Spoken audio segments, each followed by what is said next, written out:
What is up, ladies and gentlemen? Cjthecheesedj here, and we're back with another A to Z of Ark for you guys today. And today, guys, we're taking a look at the Enforcer. Now, guys, the Enforcer is an extinction-based creature. Now, we are currently on Ragnarok, I know, but you'll generally find Enforcers running around on Extinction. They'll look like this. They'll pretty much probably be attacking something because carnivores will aggro on them all the time. So you can't tame these guys in the traditional means due to them being literal robots. In order to tame these guys up, you have to be at a tech replicator or a city terminal, which are located all across of the Extinction map. Now, you can currently see here, where is it? This one right here, for the unassembled Enforcer. Now, for a level 1, you will need 50 crystal, 500 element dust, 60 metal ingots, 20 oil, and 30 polymer. Pretty expensive. You can, however, get better ones by killing high level Enforcers. Now, like I said, you'll find these guys wandering around on Extinction, and they will drop blueprints when they are murdered. So for example, we got a 130 here. We're going to kill it. This will probably net us a pretty solid blueprint. Let's just straight up murder this guy.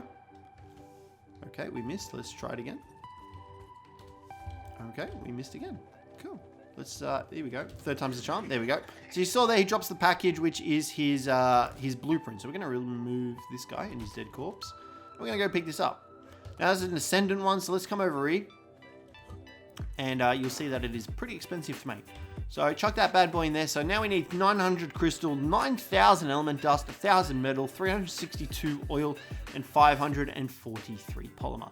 Now, it also tells you their stat percentages. So you can see on the left-hand side of the blueprint, it says 120% health, 100% stamina, 80% energy, 115% weight, 95 damage. So, you know, you need to be a little bit selective with which one that you decide to go with. So make sure that you kill a decent leveled one. Otherwise, you're not going to have a very good blueprint. Now, it is worth noting that if you do kill one of these guys and craft up whatever one it is, you will get the blueprint back if it dies. So if you make one, it dies, you will get it back, the blueprint, to remake it again. So definitely make sure you try and aim for the higher level ones, because that is how you go about getting the better Enforcers. But once you do have the blueprint and you have the necessary materials, you can make it. And you can see just like that, we have tamed up ourselves an Enforcer. Now, this guy was level 130. He sits at 130. You can level him up. He's got pretty decent stats, as you saw on the blueprint. It did say a brief couple of things about the stats. And yeah, this is the Enforcer tamed up. So this guy's got quite a few abilities. He can use a short-range teleport ability, which causes him to teleport, obviously. So all you need to do is hold down your secondary attack button, and you can see that he's got a charge. Now, every, I believe, 40 levels, he gets a new charge. So you go 40, 80, 120, you will get new charges. So if you constantly level this guy up, you will be getting more and more charges, which will allow you to teleport more. Now, you can see here the damage from them is pretty decent. You know, they're nothing crazy. They do have really good attack speed, though, and they can harvest pretty much corpses, so you're not going to have a problem with that. You saw that we killed that Enforcer and managed to harvest its guts. But I would recommend leveling up some stamina and melee damage on these guys, especially if you plan on using them for the OSD drops on Extinction, because these guys deal a bonus 4 times damage to corrupted creatures. So for example, we just hit for 80 on that Enforcer. If we were to go up against a corrupted Rex, for example, we'd be dealing 80, 160, 240, 320 damage. So we'll bring in a corrupted Rex now to show you guys the damage difference, if it lets us. There we go. So you can see here we've got a normal corrupted Rex. Oh, get rid of that. And we'll hit him for 323. So slightly more than the 320 that we calculated.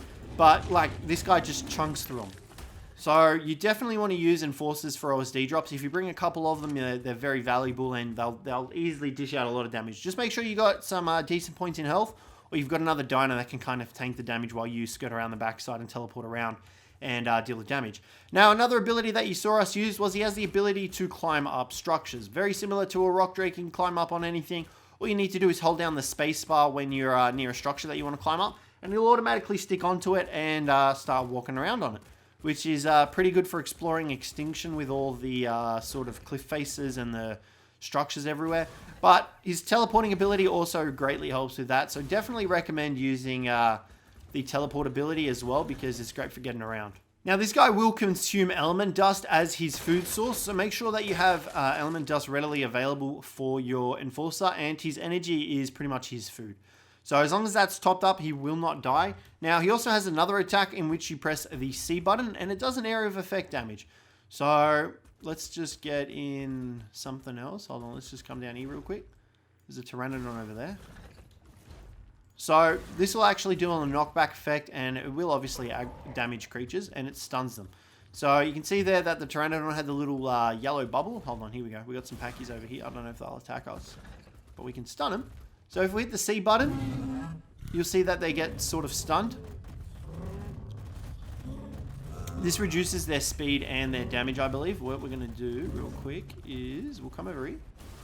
And we'll jump off, deactivate creative mode, and get back on this guy. These guys also have really good weight, like really good weight. So if we hit C, you'll see there that they're stunned. And they should deal less damage. I apologize, they don't do less damage. They do deal this knockback effect though. So obviously on these guys, it's not going to work as effective. But if we go for like a raptor or something, we can actually pretty much send the raptor flinging back. It also works on players. It's really effective on players, so you definitely kind of want to aim it more towards the smaller based predators, because that will enable you to obviously knock them back. So let's just get a raptor in here real quick, and we'll show you guys what the knockback sort of situation is. So you can see there, it sends them pretty far back. It slows them down as well, so you can use that to your advantage, knock them back, and just keep sort of chaining it together. It does have a little bit of a cooldown though. You can see here we are trying to use it. So you do kind of need to space it in between. You can see that the red bar on the right side of the screen, that is what correlates to your C attack. So when that lowers, when that's full, you won't be able to use the attack. When it gets to about 1/4, that's when you'll be able to use the C attack again. So you can see there it's half, and it gets to about 1/4, and we can use it again. So keep an eye on that if you want to use the C attack. But other than that, this guy's really good for getting around extinction. He's good for harvesting resources like the electronics and the element dust from lampposts and stuff like that, because it allows you to obviously farm the materials, and yeah, he's just really good at gathering that sort of stuff. You can also use him to take out other enforcers, as well as attack drones and all the other corrupted creatures. Definitely recommend using him for those. So you can definitely farm up the corrupted hearts, which acts as organic poly, and definitely farm that up with Mr. Enforcer here, because he just deals out a ton of damage. So let's just pump all these points into melee damage real quick. And what we're going to do, we're going to spawn in the Corrupted Rex again, and you guys will see the damage difference. So we're hitting for 323, we're hitting for 383. Now, obviously this guy's only 130 as well, so he's not even max level. The only downside as well of these guys is they don't have a saddle. So you kind of need to be careful with what you take them up against, because they don't have a saddle. But like I said, if you do lose your Enforcer, you can always pick up its blueprint to craft again. Just note that it is very expensive to craft. So you can see there's his blueprint. We can pick that right back up and craft him again if we really wanted to. But guys, that is going to wrap up the episode for today. It actually lost a couple of levels by the looks of it as well. So I lost 4 levels. It was 130, and it's lost 4 levels. I don't know if that's intentional or not, because we did craft it at 130. That's a bit strange. I'm not sure there. But yeah, guys, that's the Enforcer of Ark. Oh, he is, like I said, you can craft him at like the tech replicator, so you can technically find him on any map. But if you want a higher one than level 1, you will need to go to Extinction for it. Nonetheless, guys, that's going to wrap up the video for today. Hopefully you enjoyed that one. If you did, don't forget to leave a like, subscribe down below for more. But other than that, guys, I'll catch you in the next one.